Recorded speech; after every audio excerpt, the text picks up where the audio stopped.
ආයිබෝවන් හැමෝටම. අද මම ඔබෙන් ප්‍රශ්නයක් අහන්නම්. අපේ ගෙවල් අවට හරිම ලේසියෙන් වැවෙන කිසිම රසායනික පොහොරක් නැතුව හැදෙන ලෝකයේම අද සුපර් ෆුඩ් එකක් විදිහට හඳුන්වන ශාකයක් අපේ රටේ තියෙනවා. ඔබ දන්නවද ඒ මොකක්ද කියලා? ඔව්, ඒ තමයි මුරුංගා. ගොඩක් දෙනෙක් මුරුංගා ගැන දන්නේ රසවත් වෑංජනයක් විදිහට විතරයි. හැබැයි අද මම ඔබට කියලා දෙන්න යන්නේ මුරුංගා කියන්නේ ඇයි මේ තරම් වටිනා ප්‍රාතිහාර්යමය ශාකයක් වෙලා තියෙන්නේ කියලා. බොහෝ දෙනෙක් හිතන්නේ ශක්තිය ලැබෙන්නේ මිල අධික ආහාරවලින් කියලා. හැබැයි බලන්න මුරුංග කොළ ස්වල්පයක තියෙන පෝෂණය කොච්චරද කියලා. විද්‍යාත්මකව තහවුරු කරලා තියෙනවා මුරුංගාවල කිරිවලට වඩා 4 ගුණයක කැල්සියම් තියෙනවා. ඔබේ ඇටකටු ශක්තිමත් කරන්න. දොඩම් වලට වඩා 7 ගුණයක විටමින් C තියෙනවා.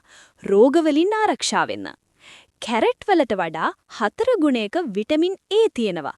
ඇස් පෙනීම වර්ධනය කරන්න. මේක නිකම්ම කෑමක් නෙවෙයි. ස්වභාව ධර්මයෙන් අපිට ලැබුණු මල්ටි විටමින් එකක් කිව්වොත් මම නිවැරදි. පෝෂණීය විතරක් නෙමෙයි ආයුර්වේදයේ සඳහන් වෙනවා මුරුංගා වලට ලෙඩ රෝග 300කට වඩා සුව කිරීමේ හැකියාව තියෙනවා කියලා.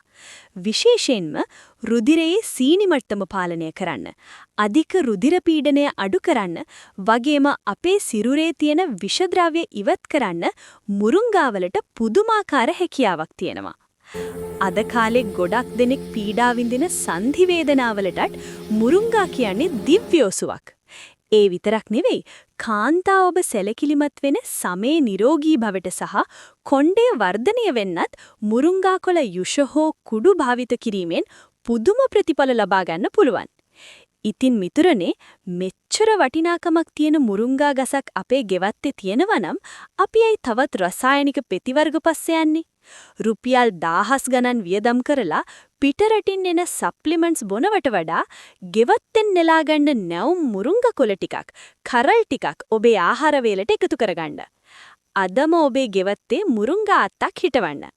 ඒක ඔබ වෙනුවෙන් විතරක් නෙවෙයි, ඔබේ දරුවන්ගේ නිරෝගී අනාගතය වෙනුවෙන් කරන ලොකුම ආයෝජනයක් වේවි. නිරෝගීව ඉන්න ස්වභාව ධර්මයට ආදරය කරන්න. බොහොම ස්තුතියි.